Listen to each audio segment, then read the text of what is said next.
வணக்கம் and welcome to Madurai IAS academy. இன்னைக்கு நாம தினமணி நியூஸ் பேப்பர் அனலைசிஸ் பண்ண போறோம். ஜூலை 2. இன்னைக்கு என்ன நியூஸ் பேப்பர்ல கரண்ட் அஃபேர்ஸ் கொடுத்துருக்காங்கன்னு சொல்லி நம்ம அனலைஸ் பண்ணலாம். மெயின் அனலைஸ் கொடுத்துருக்காங்கன்னா, புதிய குற்றவியல் சட்டங்களால் 3 ஆண்டுகளில் நீதி கிடைக்கும் அப்படின்னு சொல்லிட்டு அமித்ஷா அவர்கள் பேசியிருக்காங்க. அப்புறம் பாத்தீங்கன்னா பார்லிமெண்ட்ல நிறைய இஷ்யூஸ் பேசியிருக்காங்க. ஸோ அது பாலிடிக்ஸ் ரிலேட்டட் தான், நமக்கு எதுவும் இல்லை பெருசா இம்பார்ட்டன்ஸ் இல்லை. அடுத்த ஹெட்லைன்ஸ் என்ன கொடுத்துருக்காங்கன்னா, தமிழ்நாடு கவர்மெண்ட் பத்தி ஒரு நியூஸ் வந்திருக்கு. 3, 5, 8 வகுப்புகளுக்கு பொது தேர்வு கூடாது அப்படின்னு சொல்லிட்டு மாநில கல்விக் கொள்கை பரிந்துரை கொடுத்திருக்காங்க. அதை பத்தி என்னன்னு சொல்லி பின்னாடி பார்க்கலாம். அடுத்த நியூஸ் என்ன பார்த்தோம்னா, தமிழகத்தின் என்சிசி புதிய தலைமை அதிகாரி பொறுப்பேற்பு. கமோடர் எஸ் ராகவ் அவங்க பொறுப்பேற்றிருக்காங்க. தமிழ்நாடு, புதுச்சேரி மற்றும் அந்தமான் நிக்கோபார் பிராந்தியத்தின் என்சிசி இயக்குநரகத்தின் துணை இயக்குனர் ஜெனரலாக கமோடர் எஸ் ராகவ் அவங்க அப்பாயின்மெண்ட் பண்ணியிருக்காங்க. அடுத்து, தமிழகத்தில் அமலுக்கு வந்தன புதிய குற்றவியல் சட்டங்கள் அப்படின்னு சொல்லி போட்டிருக்காங்க. ஆங்கிலேயர் காலத்தில் அறிமுகம் செய்யப்பட்ட இந்திய தண்டனை சட்டம், குற்றவியல் நடைமுறை சட்டம், சாட்சியங்கள் சட்டம் ஆகியவை நீக்கப்பட்டு பாரதிய நியாய சங்கீதா, பாரதிய நாகரிக சுரக்ஷா சங்கீதா, அப்புறம் பாரதிய சாட்சிய அதிநியம் என்ற பெயர்களில் புதிய குற்றவியல் சட்டங்கள் மத்திய அரசால் உருவாக்கப்பட்டுள்ளன. இதுல தமிழ்நாட்டில் மட்டும் கிட்டத்தட்ட 100 வழக்குகள் முதல் நாளே பதிவாயிருக்கு அப்படின்னு சொல்லியிருக்காங்க. அடுத்த நியூஸ் என்னன்னு பார்க்கலாம். அடுத்த நியூஸ் என்ன பார்த்தோம்னா, ரூபாய் 40 கோடி மெத்தம்பெட்டமைன் பறிமுதல். சர்வதேச போதைப் பொருள் கடத்தலுக்கு கைதுன்னு சொல்லி போட்டிருக்காங்க. ஸோ ஒரு போதைப் பொருள், இப்போ தமிழ்நாட்டில் இந்த போதைப் பொருட்கள் இஷ்யூஸ் ரொம்ப சீரியஸா போயிட்டு இருக்கு. ரூபாய் 40 கோடி மதிப்பிலான மெத்தம்பெட்டமைன். மெத்தம்பெட்டமைனா என்ன அப்படின்னு சொல்லி கொஸ்டின் கேட்கலாம். ஒரு நார்கோட்டிக் ட்ரக்ஸ் அது மெத்தம்பெட்டமைன். ஞாபகம் வச்சுக்கோங்க. அடுத்து, கவிஞர் முத்துலிங்கத்துக்கு கண்ணதாசன் விருது. ஸோ கண்ணதாசன் விருது யாரு கொடுத்துருக்காங்கன்னா, கவிஞர் முத்துலிங்கம் அவர்களுக்கு கண்ணதாசன் விருது கொடுத்திருக்காங்க. அடுத்து, 58 லட்சம் குழந்தைகளுக்கு வைட்டமின் ஏ மருந்து முகாமை தொடங்கி வைத்தார் அமைச்சர் மா சுப்பிரமணியன் அப்படின்னு சொல்லி போட்டிருக்காங்க. தமிழ்நாடுல 58.33 லட்சம் குழந்தைகளுக்கு வயிற்றுப்போக்கை தடுப்பதற்கான வைட்டமின் ஏ மருந்து வழங்கும் திட்டம் தொடங்கி வச்சிருக்காங்க. பொதுவாக குழந்தைகளுக்கு பிறந்தவுடன் தாயிடமிருந்து கிடைக்கப்பெறும் வைட்டமின் ஏ சத்து அதற்கு அடுத்த 6 மாதங்களில் இருந்து குறைய தொடங்கும்.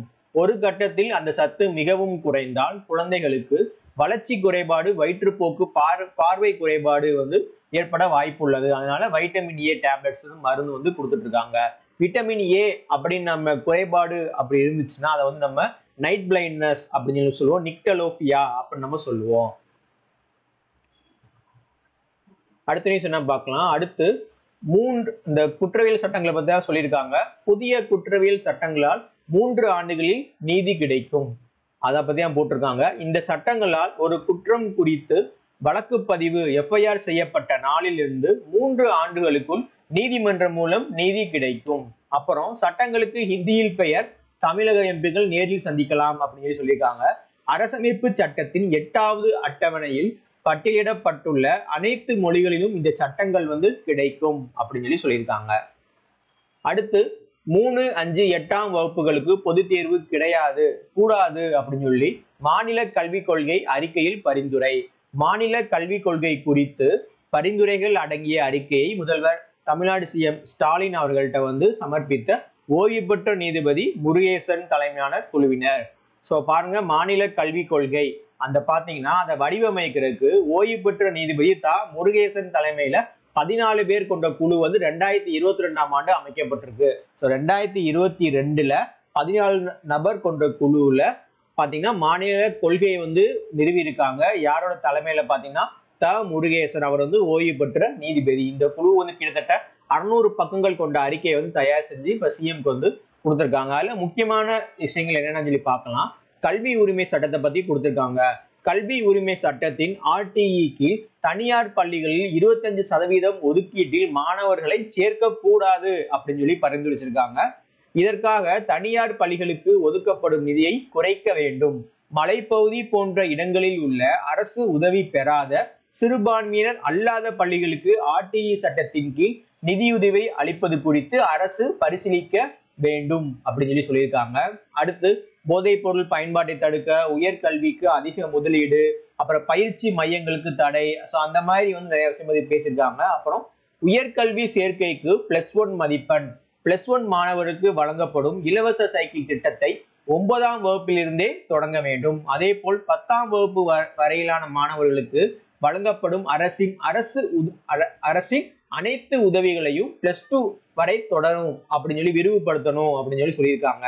அடுத்து உடற்கல்விக்கு இனி 4 பாட வேலைகள் தேவை அப்படின்னு சொல்லியிருக்காங்க. பள்ளி கல்வியில் தற்போதைய 5+3+2+2 என்ற படிநிலைகள் பின்பற்ற வேண்டும். 5 வயதை நிறைவு செய்யும் குழந்தைகள் 1ஆம் வகுப்பில் சேரலாம். ஸோ இந்த மாதிரி நிறைய பரிந்துரை கொடுத்திருக்காங்க. அந்த அறிக்கையில இருந்துட்டு மாநில கல்விக் கொள்கை யாரோட தலைமையில பண்ணியிருக்காங்கன்னா முருகேசன். அதுக்குள்ள மொத்தம் 14 பேர் இருக்காங்க. 14 மெம்பர்ஸ் இருக்காங்க.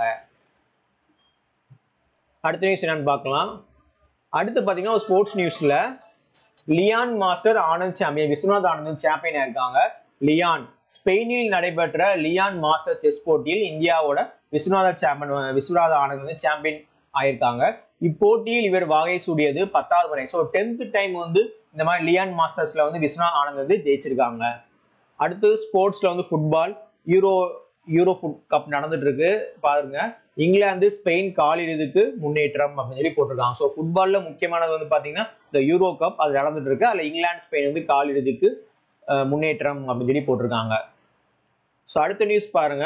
ஒலிம்பிக் பாரா ஒலிம்பிக் தமிழக வீரர்களுக்கு சிறப்பு ஊக்கத்தொகை. ஸோ ஒலிம்பிக் அண்ட் பாரா ஒலிம்பிக்ல பாத்தீங்கன்னா தமிழக வீரர்களுக்கு சிறப்பு ஊக்கத்தொகை கொடுத்திருக்காங்க.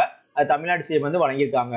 ஒலிம்பிக் மற்றும் பாராலிம்பிக் போட்டிகளில் கலந்து கொள்ள தேர்வாகியுள்ள 5 விளையாட்டு வீராங்கனைகளுக்கு சிறப்பு ஊக்கத்தொகையாக தலா 7 லட்சம் கொடுத்திருக்காங்க. அதுல 5 பேருக்கு கிட்டத்தட்ட 30 லட்சம் வரைக்கும் காசோலையை தமிழ்நாடு கவர்மெண்ட் கொடுத்திருக்காங்க.